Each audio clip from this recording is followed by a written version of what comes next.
She wasn't supposed to be home that night. The lights in the penthouse were on, but it wasn't the light that stopped her in the hallway. It was the laughter, muted, high-pitched, and definitely not hers. Naila Brent paused by the elevator. The doors slid shut behind her, locking her in the quiet luxury she helped build. Marble floors, tempered glass walls, a coat she didn't recognize thrown carelessly on the armrest. She didn't call out. She didn't clear her throat. She walked forward, silently. The home Jaron Halver promised would always be hers sounded different with someone else inside. He didn't even hear her enter. Have you ever walked in on something that changed everything in 1 second? This isn't about betrayal. This is about how one woman lost her husband, her trust, her silence, in the same night. And what she does next. It doesn't involve shouting. It involves one paper, and the quiet kind of ending no one saw coming. Naila stepped out of her heels quietly. The penthouse still smelled like the sandalwood oil she always placed in the diffuser by the stairs. A comfort scent, one meant to make things feel grounded, safe. But now, everything felt off balance. A second wine glass sat on the kitchen counter, still full, lipstick stain at the rim. She didn't own that shade. She reached for her bag but stopped herself. This wasn't an emergency, not a scene, not for her. She kept walking. The hallway narrowed near the bedroom. She passed a vase they picked out on their second anniversary. Past the piano no one had touched in months. Past the wedding. Photos still framed on the wall, taken under soft light in Santorini. Their heads leaned close, their promises fresh. The bedroom door was open. She saw him first. His back, bare, familiar. Then movement. Someone moved under the sheets. Naila didn't blink. Jaron looked over his shoulder only when the air shifted. He wasn't surprised. He was caught, and he knew it. He moved quickly, yanking the covers up, trying to say her name, to explain. But she didn't stop walking. She turned around without a word, back down the hallway, back past the memories, back into the silence she now owned. She grabbed her keys from the entry table and stepped into the hallway barefoot, her heels still by the door. She didn't cry.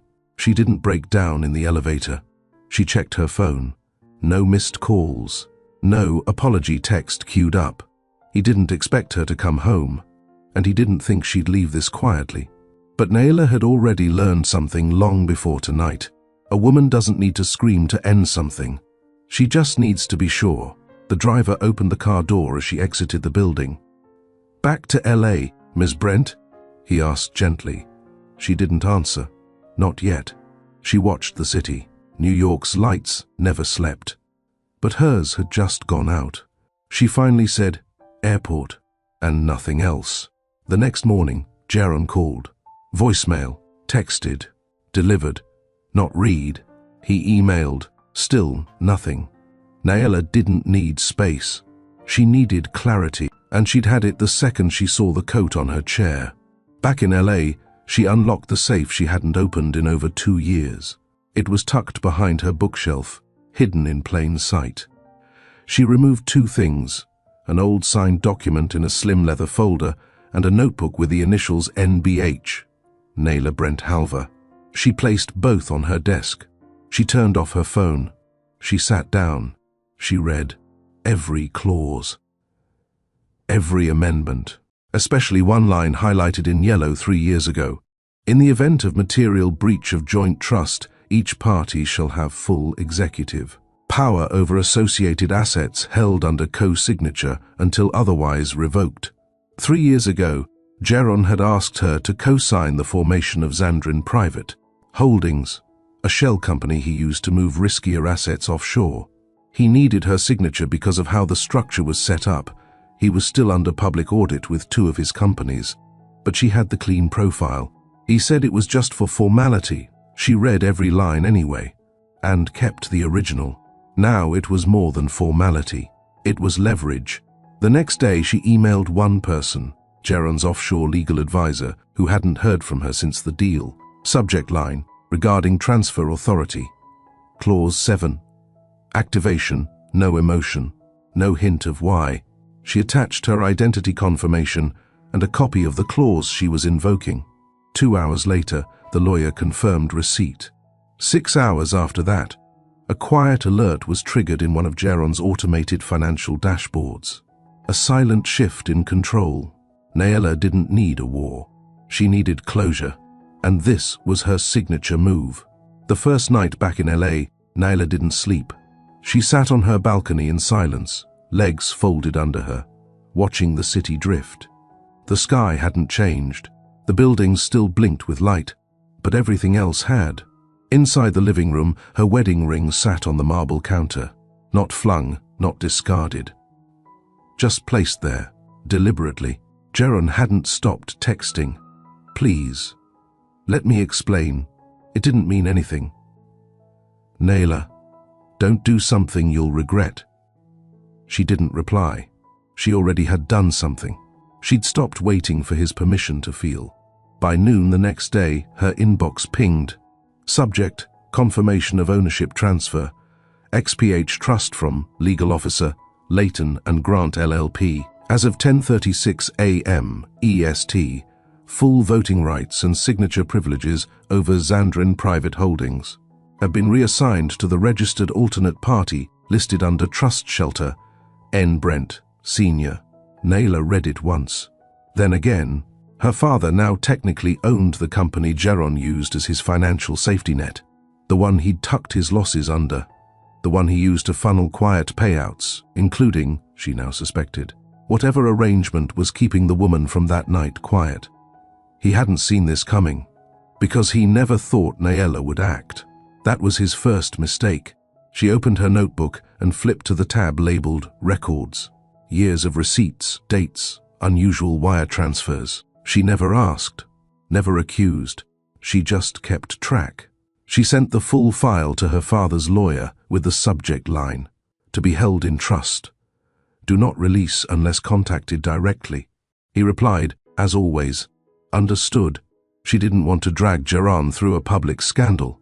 She wanted the truth to speak for itself, even if it whispered. And it would. The investors would notice soon enough. A sudden name swap in asset ownership, a new signatory with no public alignment to Geron. They'd dig. They always do. And when they did, she wouldn't need to speak. The following evening, her doorbell rang. It wasn't Geron.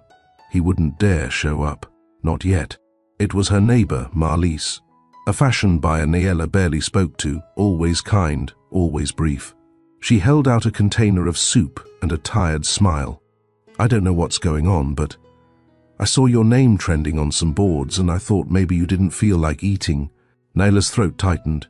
She accepted the soup, and something small and human in her finally exhaled. That night, she opened her laptop, the same one she used to help Geron build his first investor pitch deck, the same one she once used to write his press statements when he was still growing.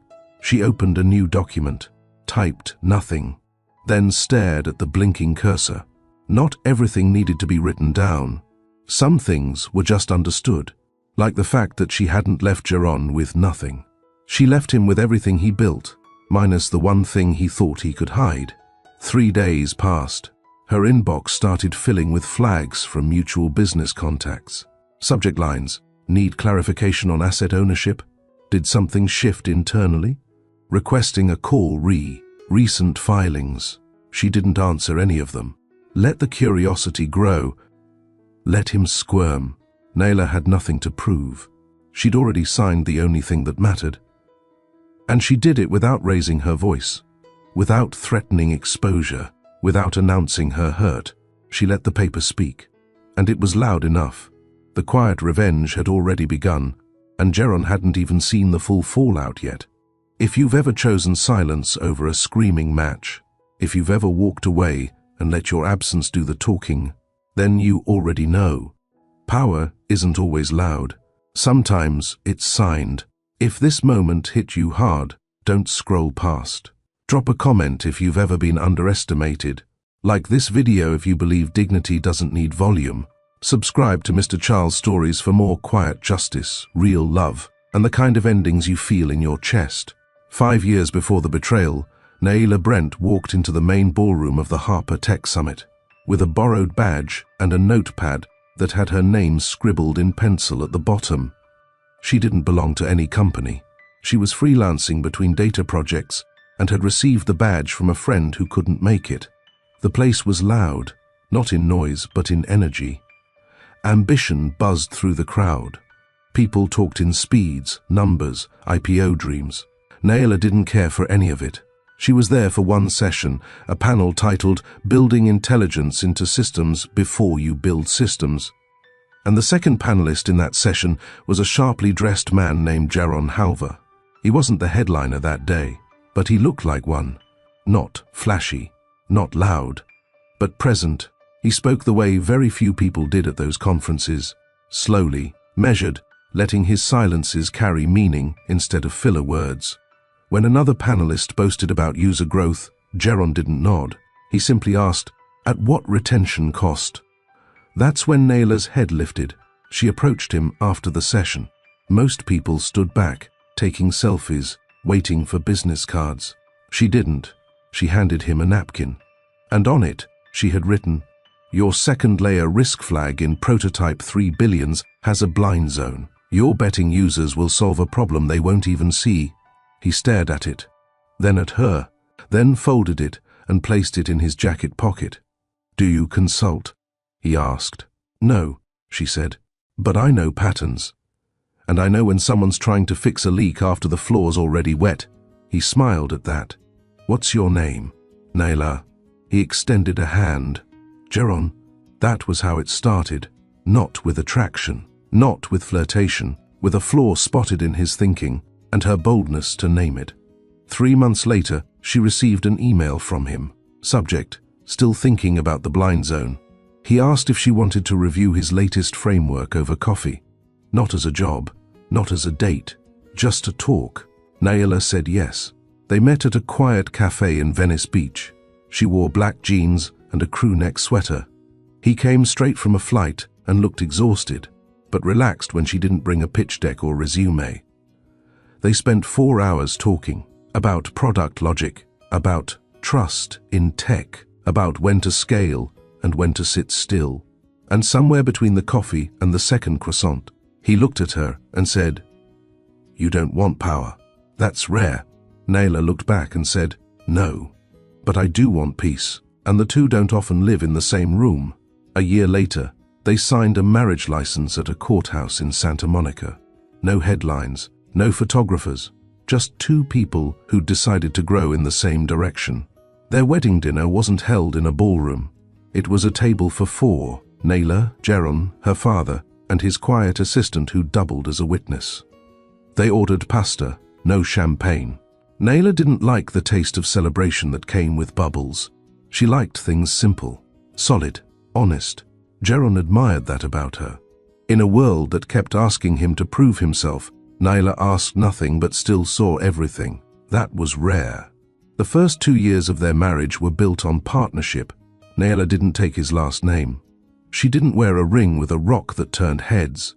She wore a slim band, platinum, no diamonds. She said she didn't need them.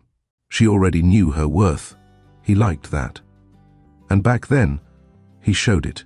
They built routines, shared a workspace in the back room of their first apartment in Silver Lake. He took calls by the window. She scribbled notes across his whiteboards while he ranted about angel investors with no real vision. At night, they cooked eggs, toast, and sometimes nothing at all. Some of their best plans were born with growling stomachs and laptops dying at 3 a.m. She helped him redesign the interface of his predictive model. He called her brilliant, said she saw things people missed. They had nothing to prove. They were building something together. Year 3 shifted everything. Jaron's startup went from beta to big. A demo went viral. A VC firm backed them with a $15 million seed round. Suddenly, they were news. Tech magazines called him the next discipline disruptor. Podcasts played his voice clipped and curated. We're not in this to compete. We're in this to clean up the mess the industry left behind. He smiled well, paused perfectly. At home, he still came in late, but he stopped telling her why. He wasn't mean. He wasn't cold. He was just unavailable. It started with skipped dinners, then ignored texts, then cancelled flights she was never told about. Naila didn't chase. She noticed. When Jeron asked her to co-sign Zandrin Private Holdings, it wasn't romantic. It was strategic. Just a formality, he said, sliding the folder across the kitchen counter. You're already in the loop. This keeps the paperwork simple. She didn't flinch. She read the entire document. Why structure it offshore? She asked. Cleaner, no noise. And I don't want eyes on some of the beta stage burn rates until we stabilize. She highlighted one clause before signing. In the event of material breach of joint trust, each party shall have full executive power over associated assets held under co-signature until otherwise revoked.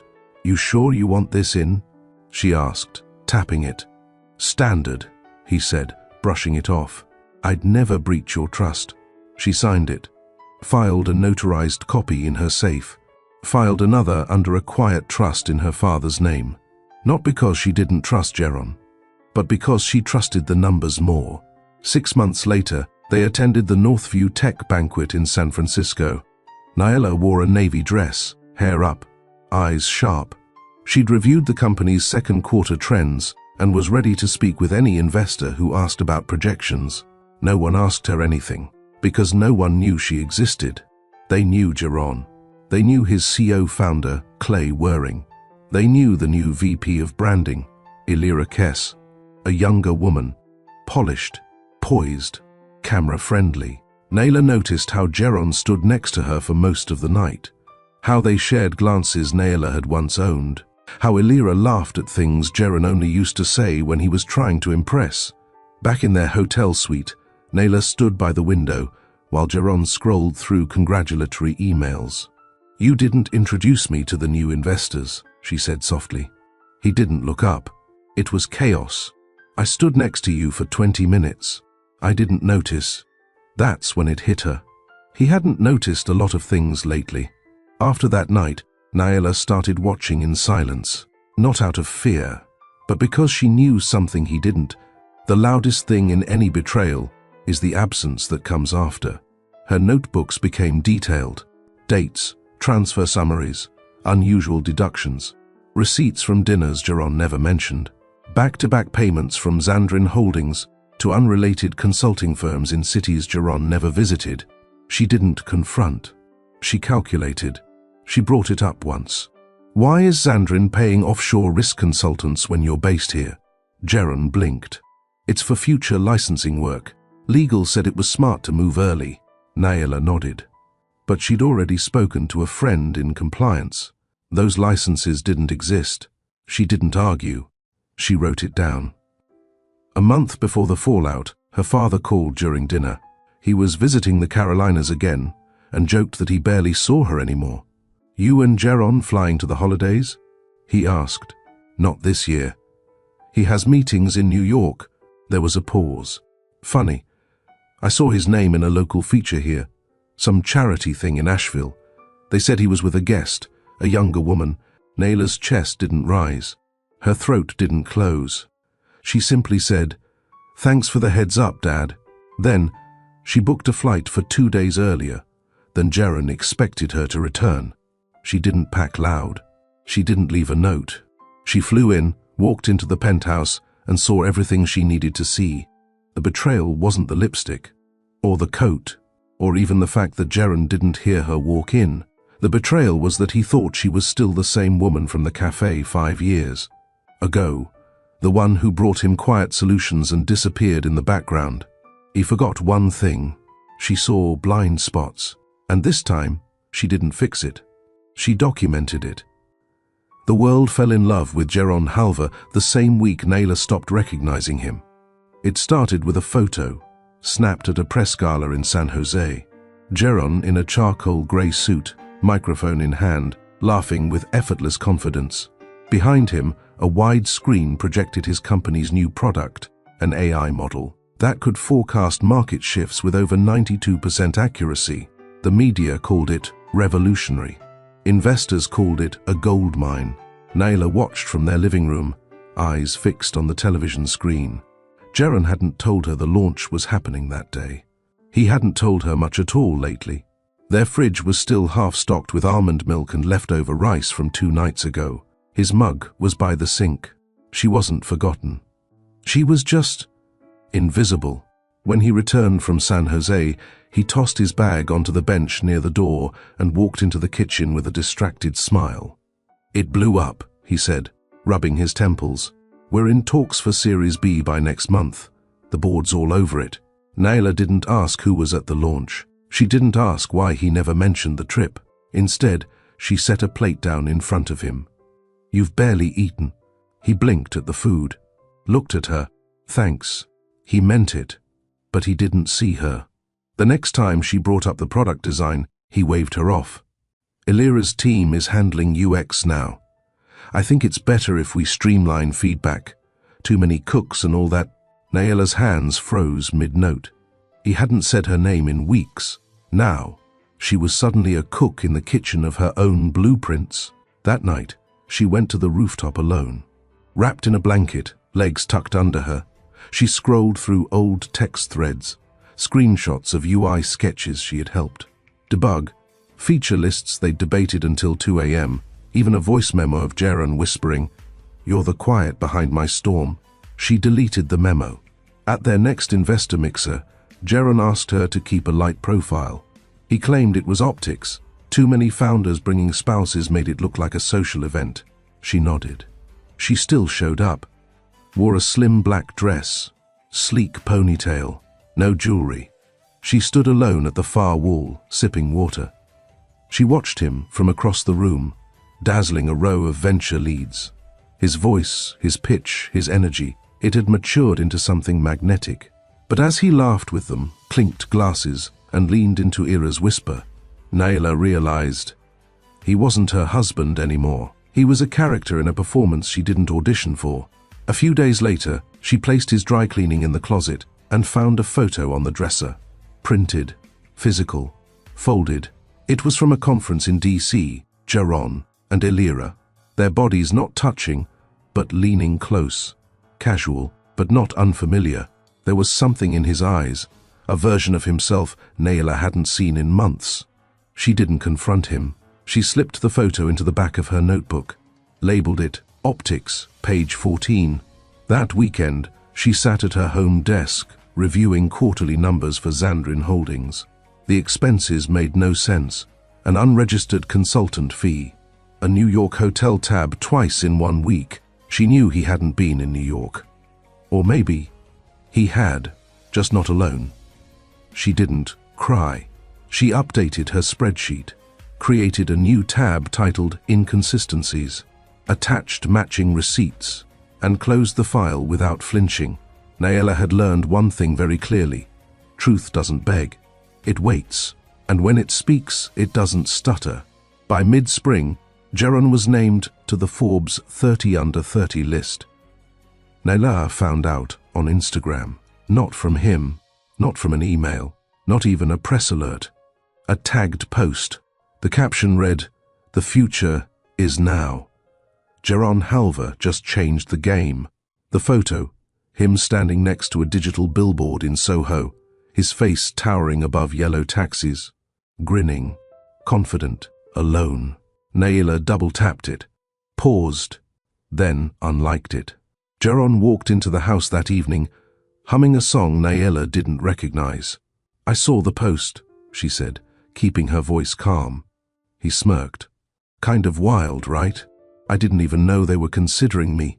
You didn't think to tell me. I only found out 2 hours ago. You know how fast this stuff moves."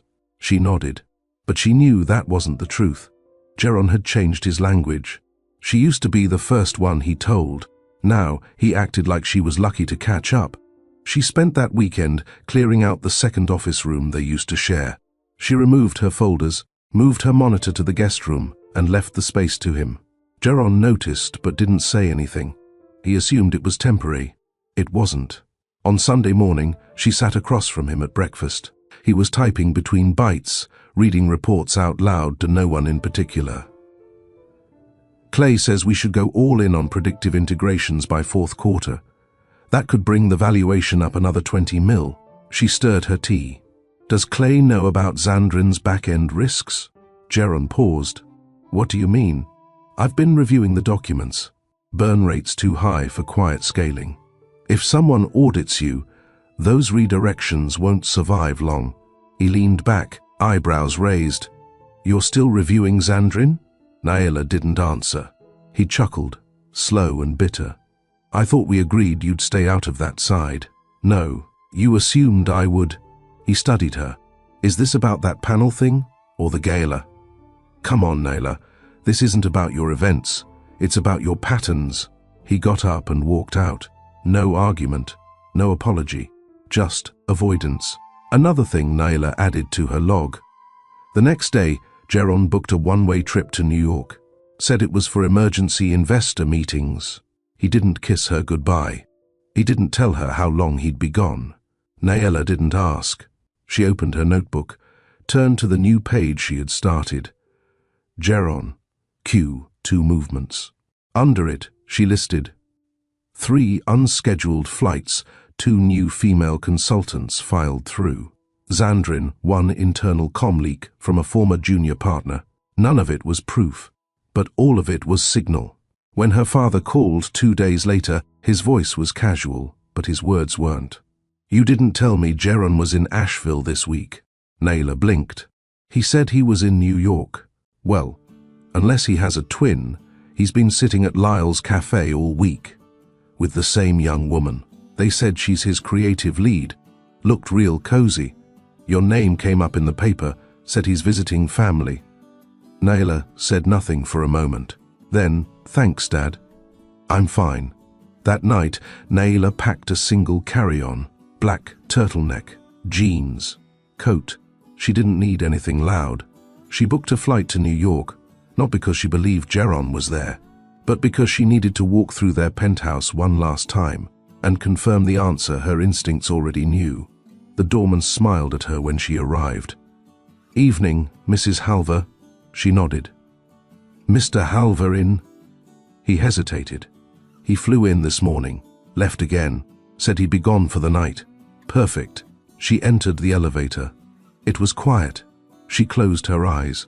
When the doors opened, she saw it instantly, the wine bottle on the counter.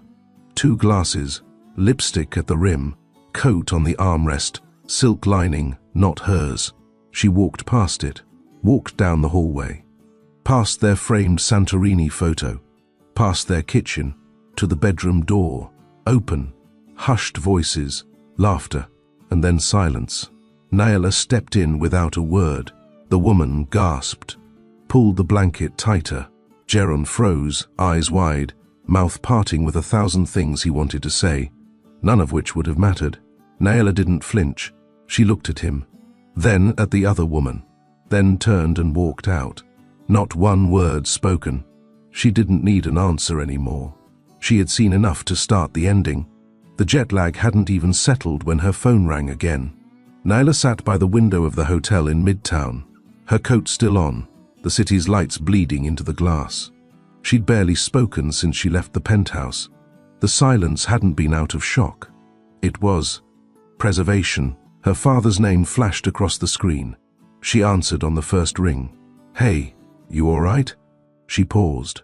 I saw something, he said slowly. Thought you should know. Local paper here ran a piece about Halver. Said he donated to the children's wing under his company's name. But the picture... Naila leaned forward. What about it? He's not alone. She's with him again. Same woman. Naila blinked once. Was her name mentioned?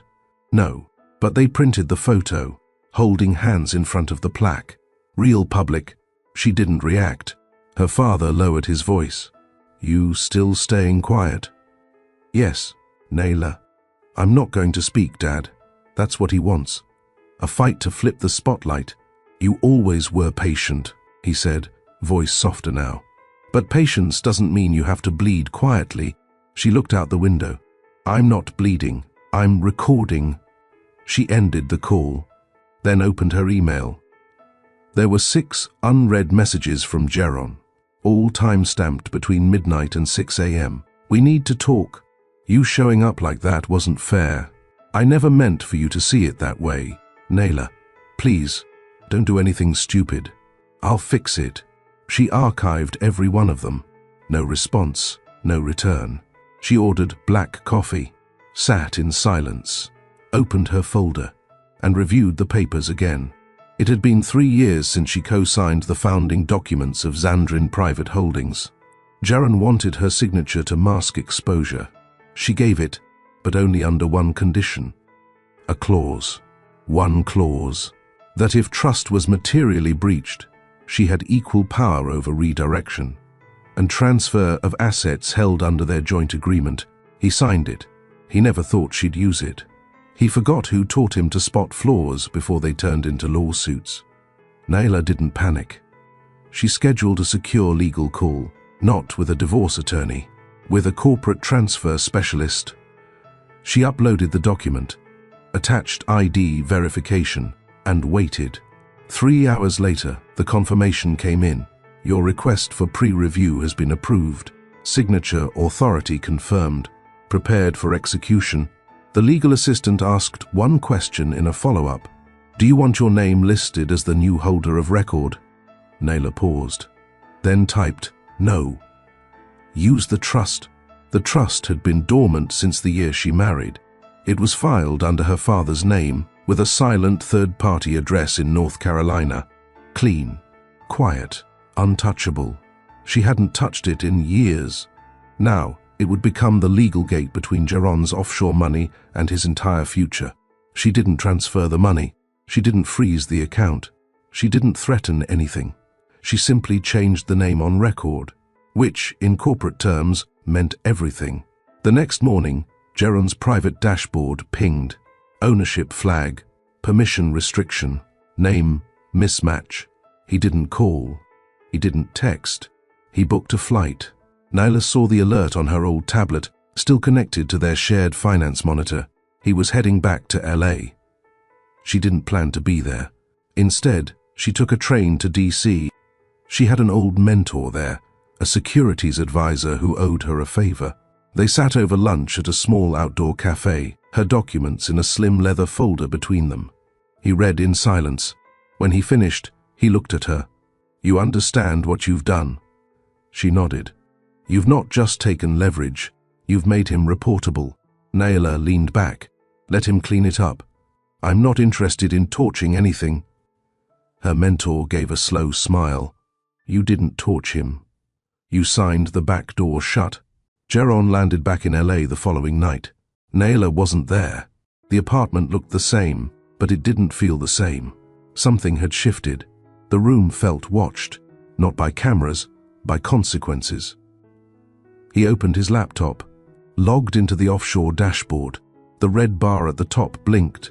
Access restricted. New signatory identified. He tried to override it. Password denied. He opened a direct line to their former legal officer at Layton and Grant.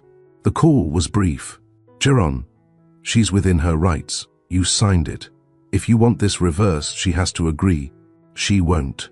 Then you've got a bigger problem than paperwork." Naila, meanwhile, was seated in a quiet cafe in DC, reading investor analysis reports. She wasn't trying to tank the company. She was simply allowing the truth to breathe. And truth, she knew, didn't need fire. It only needed air. She glanced at her phone. Another message had come in, this time from Clay, Jeron's co-founder. He says he made a mistake, wants to talk. She didn't reply. Instead, she forwarded a short statement to Clay's assistant. "Zandrin Holdings is no longer under his control. Any obligations tied to recent hush contracts are your problem now." Across town, her mentor, the same one who guided her early career, called with an update. "The trust transfer is final. Your father's name is now the only one on the ledger." Naila nodded slowly. "Thank you." "He won't go quietly," her mentor warned. "He doesn't need to," she said. "I already did." 3 days later, Jeron held a private press call. No media present, just a streamed video for internal investors. He denied everything. Rumors are circulating about asset shifts. These are temporary internal audits. The core of our business remains solid. We are not under investigation. But his face didn't match his voice. And Naylor knew something he didn't. The investors were already asking questions. And in finance, questions spread faster than facts. Meanwhile, back in Asheville, her father received a call from a lawyer requesting to clarify beneficiary rights. He passed the phone to Naylor. She listened, said nothing, then answered with 5 words, "All filings are in place." Click. That evening, she sat on the porch of her hotel room sipping tea. She looked out at nothing in particular and smiled, not because she had won, but because she hadn't lost herself in the war. She still had her silence, her truth, and her name. He didn't know what she'd taken, because what she took wasn't loud. It was legal and final. Naylor didn't rush back to LA. She didn't need to. By now, the message had landed, and the silence that followed was louder than any threat she could have made. Inside her folder, every document was in order. Ownership transfer, signatory authority, verified timestamps, correspondence logs, no press releases, no exposés, just order, the kind that left no room for dispute or repair. Jeron had always been a builder, but in all his plans, he'd failed to account for one thing: the quiet exit. He was prepared for fights, for arguments, even for tears, but not for stillness, not for the version of Naylor that didn't explain herself, not for a woman who simply walked out and never turned around. The last time she was in their penthouse, her toothbrush was still in the holder, a book left open on her nightstand, a photo from Santorini framed above the bed. When she left, she took none of it. She didn't pack boxes, didn't haul luggage. She left like someone who already knew, you don't carry what no longer belongs to you. She hadn't answered a single one of his 26 texts. The calls stopped on the 5th day, not because he'd given up, because he'd finally realized she didn't need closure. She'd already acted. A week later, her father received an email. It was from a real estate broker requesting to transfer property documents. Attached was a single line: "She has the leverage. I won't fight it." Jeron had surrendered the Asheville property without negotiation. Naylor hadn't asked, but he understood. It was the last thing tied to them, to their real beginning, to her, and he knew he had no right to it anymore. Naylor flew in quietly. No assistant, no announcement. She walked through the gate of the property they once bought as a retreat. The porch still creaked. The trees still whispered. But it felt different now, hers again. Not a trophy, not a prize, a reset. She unlocked the front door, let the breeze follow her in. The air smelled like cedar and cold. She turned on the lights, took off her coat, sat on the floor in the center of the empty living room. No furniture, no noise, just peace. The kind that arrives when survival turns into clarity. The cabin hadn't changed. Still one bedroom, still a cracked tile by the kitchen sink, still the chalkboard wall they never finished, now half covered in dust and a faded quote Jeron once scribbled: "Build what the world doesn't know it needs." She stared at it for a long time, then erased it. She unpacked only one thing: her notebook. She sat on the edge of the window bench, the wood cool against her legs, and for the first time since the betrayal, she wrote something that wasn't evidence, wasn't numbers, wasn't tied to him. She wrote a question: what do I want, now that no one's asking me to want for them? Her phone buzzed again. She let it ring. Then she turned it off, slid it under a book, and returned to the sound of birds in the trees. The next morning, she stepped outside barefoot, a blanket around her shoulders. The fog rested over the field like a held breath. She sipped black coffee, watched the sky shift from ash to pearl, and for the first time in months, she didn't feel like she was watching her life from the outside. She was in it, right there, real time, breathing.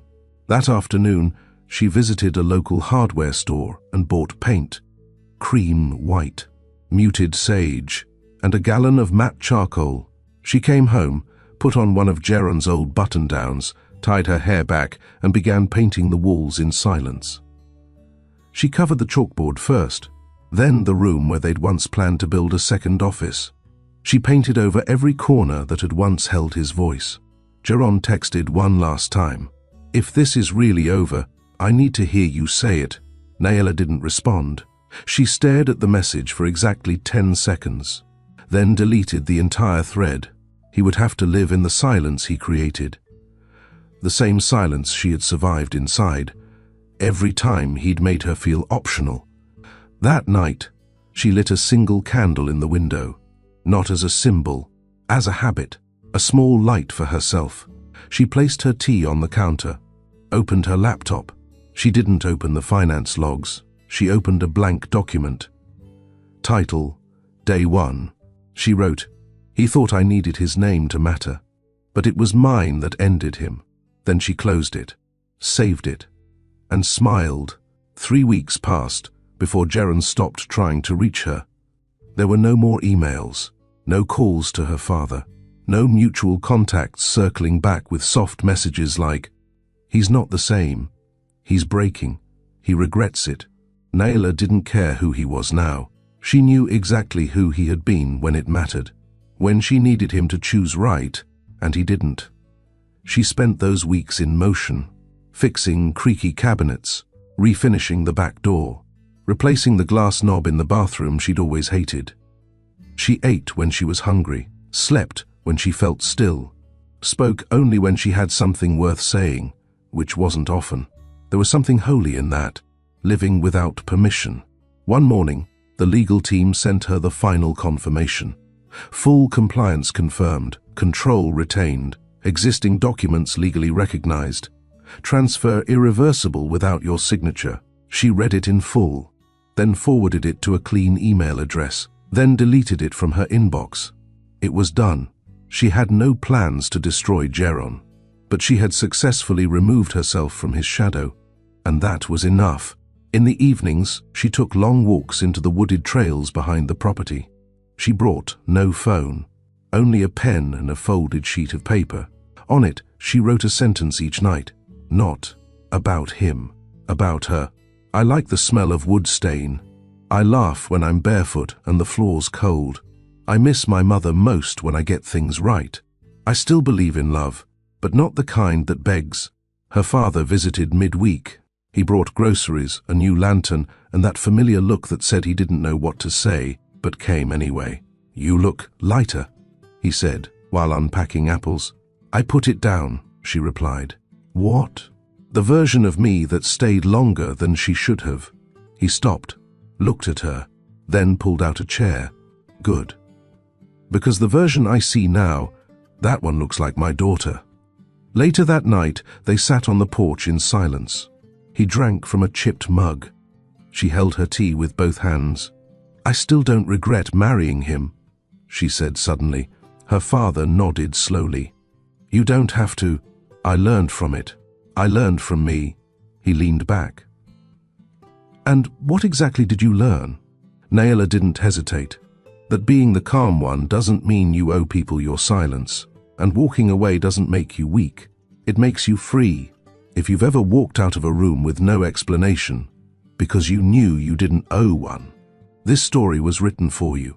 Like this video if you believe real strength is found in what you don't say. Drop a comment if you've ever left quietly and never looked back. Subscribe to Mr. Charles' Stories for more stories where power moves without shouting. In the heart of downtown LA, tucked inside a grey office building with no signage, sat a firm that existed for people who never wanted to be seen. It didn't advertise. It didn't take walk-ins. And it didn't ask questions. Nayla sat in its conference room with a thin stack of papers in front of her. The lights were soft. The coffee was terrible. The silence? Perfect. Across from her, a woman in a dark blazer reviewed the documents again. Every word, every signature, every timestamp.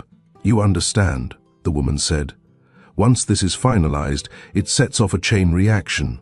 Nayla nodded once. "That's the point." Back when she co-founded Xandrin Holdings with Geron, she knew what he didn't. She knew power often hides in fine print. Most men like Geron saw contracts as checklists. Naylor saw them as shields. That clause, the one about full executive authority upon breach of trust, had seemed unnecessary at the time. He joked about it, called it paranoia. She'd called it insurance. And now? It was the only thing keeping him from erasing her name from everything they built. The lawyer pushed the final page toward her, the transfer form. It wasn't dramatic. It wasn't colorful. It was 4 lines and a space for her signature. Naylor picked up the pen, paused, then wrote her name in one clean stroke. The lawyer didn't smile, didn't nod, just gathered the pages, placed them in a black folder, and said, "It's done." When Naylor left the building, no one clapped. No one knew what she'd just done. But in less than 12 hours, Geron Halver would. And so would every investor tied to him. Because that one signature didn't just move ownership, it moved liability. Back at the cabin, she lit a fire, poured a glass of water, sat at the kitchen table and stared at her copy of the signed form. She didn't feel rage. She didn't feel triumph. She felt clean, like something had been rinsed out of her system, and what remained was hers again. Somewhere in LA, Geron's assistant would be logging into the investor portal like usual. She'd see something strange, an alert, a new record holder, a change Geron hadn't authorized. She'd call him, he'd panic, and the first thing he'd do was try to call Naylor. Her phone was turned off, tucked in the drawer of a desk she hadn't opened in days. By the next morning, Geron had called her 6 times, left voicemails, sent a long email with half apologies and panicked rationalizations. "We can fix this. Let's not go nuclear. This is bad for both of us. We were building something, remember?" Naylor forwarded it all to her private legal folder. No reply, no explanation, just a digital paper trail, one that would matter later if he ever tried to twist the story. Naylor walked the edge of her property that evening, boots crunching through brittle grass. She thought about the first time she signed something with Geron. He'd held her hand afterward, said, "We're official now." He meant marriage. She'd smiled then, back when she thought building a life with someone meant being protected in it. Now, she knew better. Some people didn't protect what they had, they just expected it to wait while they looked elsewhere. Naylor didn't wait anymore. She signed, and in doing so, she ended the part of her life that ever needed him again. At 7:42 a.m. the next morning, Geron stormed into his office, shirt wrinkled, no blazer, hair undone. Clay was already there, holding a tablet. "You see this?" Clay asked, voice tight. Geron snatched it from his hands. His name wasn't listed as majority controller. His access was flagged. The signature authority on Xandrin Holdings had changed to someone else, to a trust with Naylor's father's name on it. "Who authorized this?" Geron barked. Clay didn't blink. "You did. 3 years ago, when you signed that clause." That clause was symbolic. Clay looked at him like he was stupid. It was legal. Geron's phone buzzed again. "Investor messages. We need answers. Is this a breach? Why is the trust shelter listed as signatory?"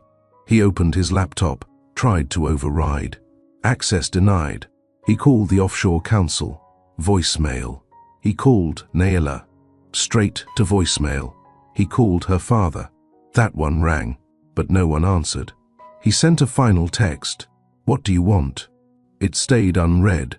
By 9:15 a.m., the compliance officer for one of his main partners requested an emergency meeting. By 10:30, the private equity firm that had just closed on their $40 million investment in Geron's product launched an internal audit. At noon, a confidential thread between Geron's board members was leaked. Someone called it what Geron feared most, a control crisis. And in a boardroom full of risk-averse venture capitalists, control crises are death sentences. Meanwhile, Naylor was sitting on her porch. Sunlight traced through the trees. A soft breeze moved her hair across her cheek. She was drinking tea and doing nothing, not in the lazy sense, in the powerful sense. She'd moved the piece that mattered, and now the rest was falling without her lifting another finger. Her mentor from DC called. "They're scrambling," he said. Naila said nothing. "You've pulled leverage without litigation. That's rare." "I didn't want war," she replied. "No," he said, "but you positioned like someone who was ready for it." That evening, Naila received a text from a number she didn't recognize. It was Jaron. "You've made your point. Now you're hurting the company. You're better than this." She almost laughed. Better than what? Better than watching him sleep with someone else and act like she owed him restraint? Better than reading documents he never thought she'd understand? Better than protecting herself when no one else would? She didn't reply. She archived it. The truth was, Naila wasn't hurting the company. She had saved it from him. Because behind all the polished panels and glossy headlines, Jaron had been bleeding. Funds through fake consultants, hidden travel, reputation costs, and quiet payouts. Naila didn't take the company down. She held it up long enough for the cracks to be exposed. And now that she'd stepped out of the way, it was crumbling on its own. She made dinner that night. Something simple. Rosemary chicken and vegetables from the farmer's market. She ate slowly, with music playing low, and in the quiet afterward, she lit one candle on the mantel and whispered to herself, "I signed the paper, and I walked away." And that was enough. He still had his name, but she had the truth, and the rights to everything he thought was buried. The memo leaked 2 days later. It wasn't dramatic, just a 4-paragraph internal update from an investor advisory firm. As of this week, controlling interest in Xandrin Holdings has shifted via irrevocable clause activation by Keo founder Naila Brent. The trust in question has assumed full executive authority over offshore assets, prompting a full-scale compliance review. Stakeholders should pause further investments pending risk assessment. Jaron woke up to 39 emails, 8 missed calls, and 1 cancelled partnership meeting. By noon, Xandrin's Series B round was suspended. By sunset, the story hit the back end of 2 finance blogs. Not tabloids, not gossip, industry papers, the kind investors actually read, the kind that mattered. He tried to call Naila again. Still off. He left a voicemail that time. His voice didn't have the sharp edge anymore. It was softer, tired. "You made your point. But I'm asking you, please don't let it all burn. I know I messed up, but we both built this. Please." Naila sat in the kitchen, phone screen glowing with his words. She didn't delete it this time. She saved it, not for revenge, for the record. She'd spent years being the one with no evidence. Now, everything was documented, tidy, quiet, clean. That afternoon, Jaron walked into a board meeting 30 minutes late. He looked like someone who hadn't slept in 3 days. He hadn't. Clay leaned forward first. "You want to tell us what happened?" Jaron ran a hand over his face. "We're fixing it. You can't fix a signed clause. I've contacted her." "No, you've lost credibility. She hasn't said a word, and yet she's not the one losing clients." Jaron's jaw tensed. "You want to replace me?" One of the advisors cleared his throat. "We want to protect the asset." Across the country, Naila was walking through a quiet bookstore in Asheville. She paused at the tech section, saw Jaron's face on a cover, a business magazine published before everything hit. The headline read, "The Next Empire Mind." She didn't pick it up. She walked to the poetry shelf instead, selected a small linen-bound collection of poems about stillness and forward motion. At checkout, the woman behind the counter smiled. "I've seen you here before. You moved back?" Naila nodded. "Something like that." That night, she read on the porch, feet up, wrapped in an old sweater her mother once wore. There were no pings, no buzzes, no interruptions, just one page at a time. The world Jaron built was falling in slow, calculated collapse. And Naila? She was finally free from having to hold it up. Jaron hadn't slept in 2 days. Not real sleep. He'd dozed off once in the office chair, only to wake to a new set of flagged emails and internal alerts from legal teams. The walls of his home office were still lined with awards, but now They felt like witnesses. Like every framed headline was silently judging him for losing what he claimed to control. Across his 3 monitors were investor dashboards, liquidity charts, and legal notices. But what caught his attention was a single tab. Asset control transferred, verified by external trust shelter, signatory, Brent, Sr. Behind him, Clay paced the room, tension burning through every word. "You left her with a kill switch," Clay said, stopping at the corner desk. "She wasn't supposed to use it. She wasn't supposed to catch you cheating either, but here we are." Geron glared at him. "You want me to beg?" Clay didn't smile. "I want you to admit you messed up. You turned a business partner into a ghost. You built this company on her silence, and now it's costing you more than money." Geron sat down slowly, staring at the folder Naylor had once handed him during a strategy retreat in Colorado. He remembered her exact words. "Read the clauses. Don't assume I'm doing this with my eyes closed." He hadn't read them. He'd smiled, kissed her hand, signed everything without checking, because he believed she was safe. Safe to ignore, safe to forget. Now she was the reason his name was being questioned. By 2:15 p.m., a red flag hit Zandrin's treasury account. An international banking partner requested clarification on a multi-million-dollar consultant contract from the past quarter. They had matched the payout to a personal connection of Geron's, a link traced directly to Illyria. The internal review team didn't ask if the payment was inappropriate. They asked if it was disclosed. It wasn't. By 3 p.m., Geron's executive access was temporarily frozen. He was still CEO, but now he had to get approval to act like one. The trust Naylor transferred ownership to didn't just give her control. It triggered a restructuring clause in his investor agreements, and now every decision over $50,000 required board consensus. He no longer had the final word. Geron closed his laptop, pushed his hands through his hair, let out a quiet, bitter laugh. She hadn't raised her voice once, hadn't posted a thing, hadn't gone public. She didn't need to. Naylor had simply walked away and took every piece of power he left unguarded.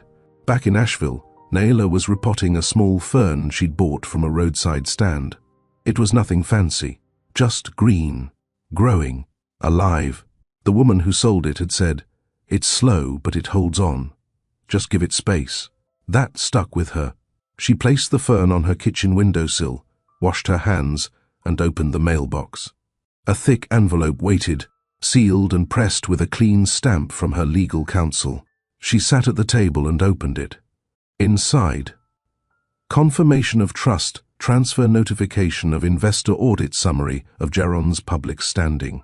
She flipped to the last page, a quote her attorney had added in ink. "The only thing louder than revenge is proof." She didn't smile. She didn't sigh. She folded the letter, placed it in a clean folder, and filed it under peace. Across the country, media outlets were waking up. Not TMZ, not tabloids, financial sites.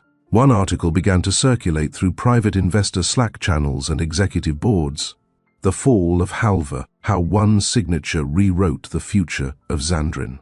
The author broke the story into clean facts. Ownership clause activation. Silent Keo founder protections audit trails executive overreach suspension of Series B. There was one quote from a board member who remained unnamed. "She didn't blow up the company, she exposed it."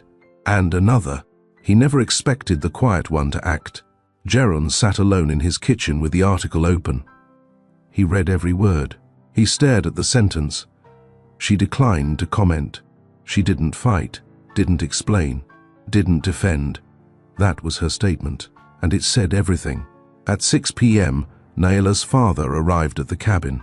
He brought coffee, a new toolkit, and a pair of work gloves. "You building something?" he asked. Naylor handed him the paint roller. "I'm restoring something," she said. The two worked in silence, painting over the front porch rails, pulling weeds, fixing a loose hinge by the screen door. He glanced at her during a water break. "You're different," he said. "I'm not," she replied. "I'm just not covering it anymore." Later that night, she sat at the edge of her bed, fingers grazing the soft wood of the nightstand. No television, no phone, just a quiet room and her own breath. She picked up a pen and wrote in her journal, "He still has his name. I have the truth, and truth doesn't return what you took. It just makes sure you never take it again." Naila didn't check the headlines. She didn't need to. The calls she wasn't returning, the interviews she wasn't granting, the sources trying to speak on her behalf, they were all noise she had already anticipated. But in her world, everything remained still. The garden bed was taking shape. The front porch smelled like fresh wood stain. The cabin's air was calm. Peace wasn't just something she had chosen. It was something she had earned. Across the country, a ripple had become a wave. On Tuesday morning, Forbes published a long-form editorial titled, "The Woman Who Signed One Paper and Shook Silicon Valley." The article detailed her quiet rise, her background in data systems, her company, ownership of Xandrin, and the clause that turned her silence into leverage. There were no quotes from Naila, only verified filings and legal records. They ran a side-by-side comparison. Jaron Halver, 212 press mentions, 6 investor interviews, 3 CEO panels. Naila Brent, 0 interviews, 1 signature. Total control. The headline caught fire. People shared it not because it was sensational, but because it was precise. At the cabin, her father placed the printed article on the table, freshly pulled from the town's print shop. She glanced at it. The headline was bold. Her name was centered. She slid it under a coaster. "I'm not interested in fame," she said. "You didn't chase it," her father replied. "It came to you anyway." She didn't argue, but she didn't look at the article again. In LA, Jaron stood in front of the floor-to-ceiling windows of a downtown high-rise office he no longer had full access to. Clay had called an emergency board meeting without him. The team was voting on temporary restructuring. They called it stabilization. He called it what it was, a quiet coup. He didn't fight it.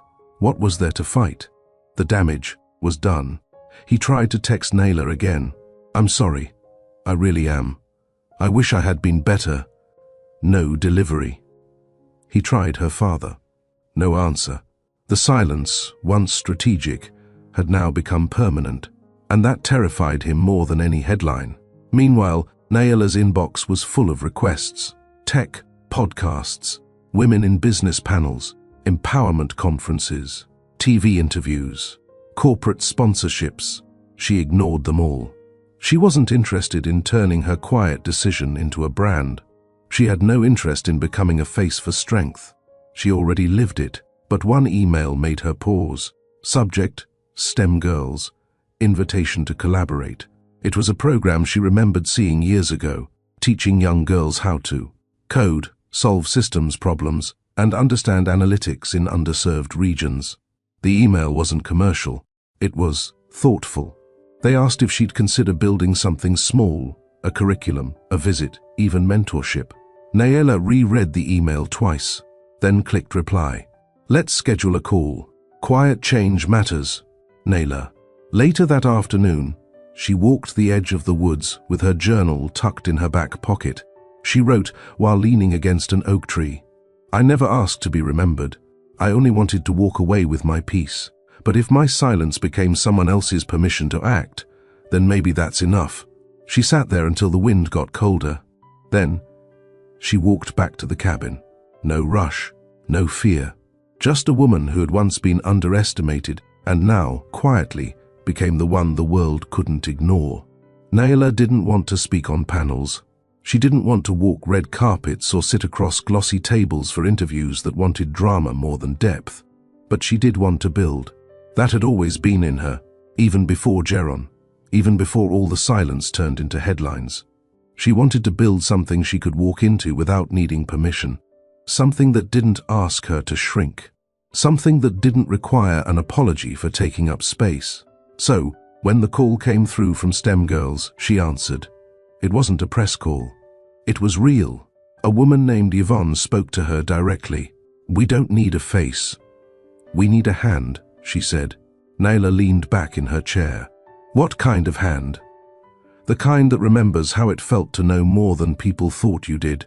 They offered her a blueprint, a small satellite program outside Raleigh, underfunded but eager.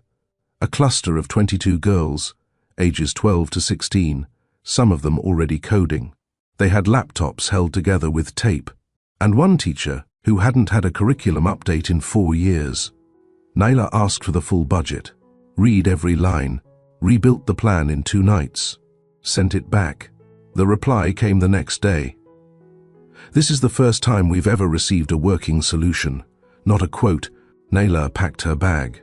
No makeup, no team, just a clean sweater, jeans, her old laptop, and a journal. She stayed in a local inn, walked into the classroom on a Friday morning just as the teacher, Ms. Renner, was showing the girls how to run basic logic loops. They stared at Naila like she was the guest speaker from another world. "You don't look like a CEO," one of the girls said. Naila smiled. "That's because I'm not." "Then what are you?" Naila paused, then answered, "Someone who made a decision and didn't take it back." By lunch, the girls were sitting in circles, pulling her laptop apart, studying how she built modular check systems on old analytics platforms. She didn't give them a lecture. She gave them a blueprint. Back in LA, Geron's board officially stripped him of full decision-making power. He wasn't fired. That would have made headlines.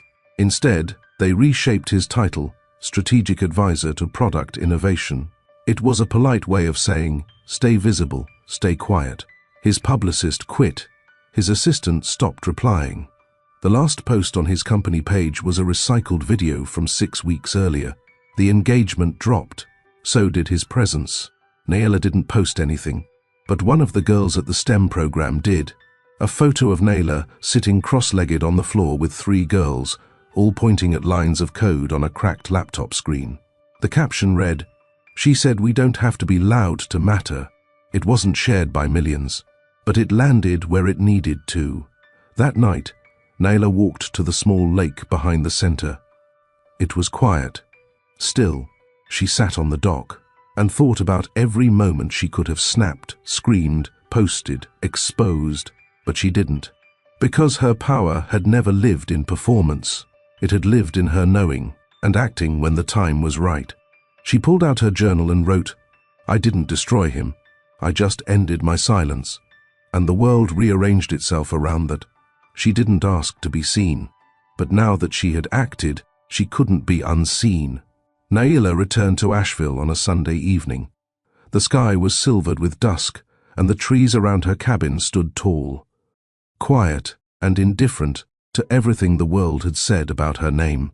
She unpacked slowly, put her laptop back on the table, set her new notebook beside the plant she'd nursed back to life, then lit the small porch lantern she used every night before bed. That routine grounded her. And tonight, she needed grounding more than ever. Not because something bad had happened, but because something good was trying to find its way in. The letter was waiting in her mailbox. Not an email, not a phone call. An envelope, handwritten, unfamiliar script.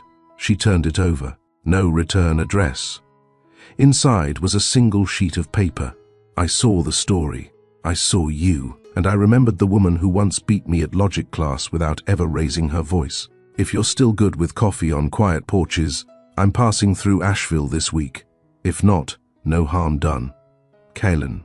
She paused. The name stirred something, not loudly, but gently. Kaylin had been a friend in undergrad, brilliant, soft-spoken, with hands always covered in ink and graphite. He never tried to compete with her. He only ever asked good questions. Once, he told her, "You make silence feel like a superpower." Back then, she'd laughed. Now she understood what he meant. She placed the letter on the windowsill, went about her evening, didn't respond, didn't need to. 2 days later, he showed up, didn't knock right away. He stood by the mailbox like someone not sure if the welcome still existed. Naila opened the door before he could second-guess himself. Kaylin looked older, more angular, but his eyes were still patient. "You got my letter," he said. "I did, and?" She stepped aside. "Come in." They didn't talk about Geron. Didn't talk about companies or clauses or betrayal.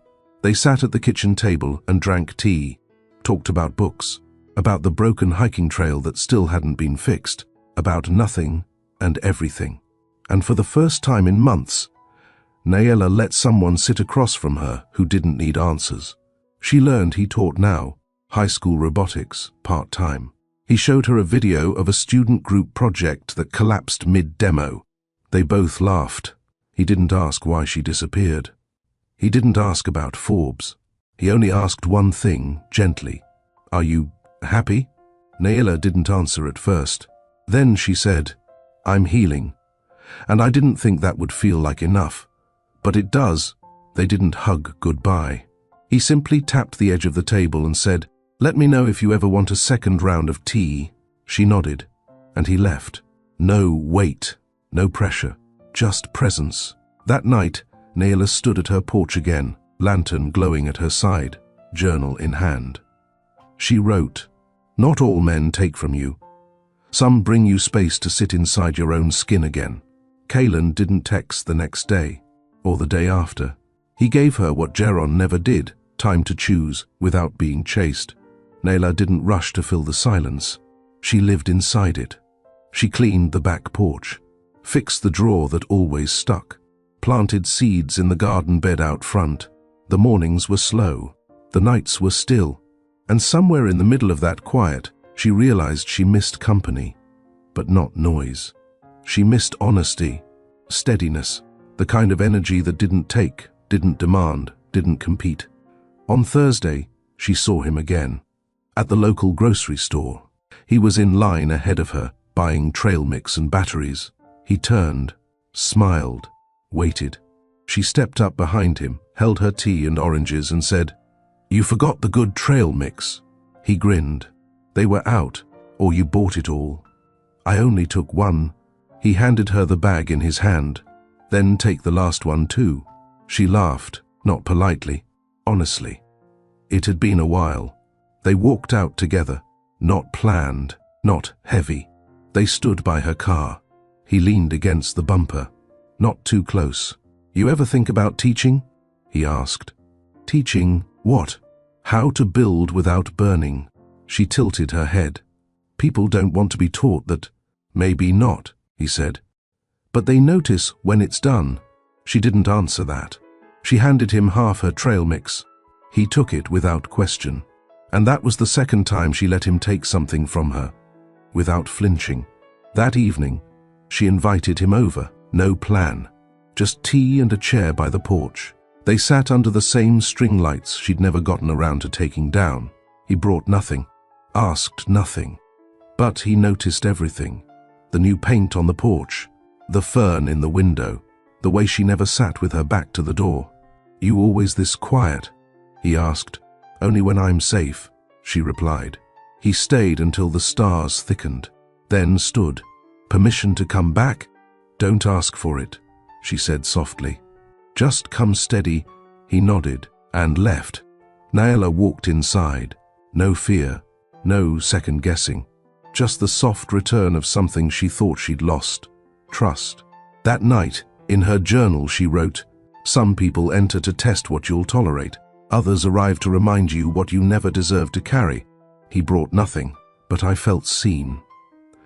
And for the first time, I didn't want to leave the light on because I was afraid. I left it on because someone good might return. He wasn't loud, he wasn't rich, but he stayed. And that's the part her heart noticed. Spring came to Asheville slowly. Mornings were still cold, but the breeze softened. The light lingered just a little longer each evening. Nayela stood barefoot on the porch, coffee in hand, watching the sky shift. There were no meetings to rush to, no inboxes screaming for her, just the sound of wind nudging the trees. This was her favorite part of rebuilding, the part no one applauded, the part that made space for stillness. She hadn't heard from Jaron in weeks. The last news she'd received came second-hand. He'd been removed from his own company's board, not with drama, but with a quiet vote behind closed doors. The headlines had moved on, but her peace hadn't. Inside, her cabin had changed. Not in appearance, but in presence. It no longer felt like a retreat. It felt like home, a place she didn't have to shrink inside, or perform in, or carry anyone else's ambition. The non-profit project she'd begun with STEM girls had grown quickly.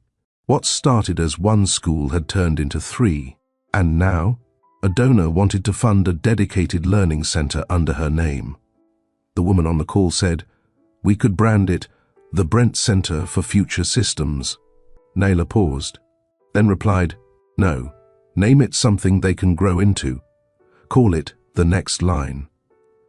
Because every girl we teach will write her own." That afternoon she received an envelope from her lawyer. Inside was a final settlement offer from Jaron's team. Clean, professional, no fight left.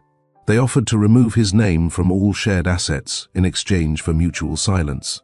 Naila stared at the signature block at the bottom. He had already signed. It was her turn. She walked out to the porch, sat at the small table with the chipped edge. No lawyers, no audience, just her and a pen.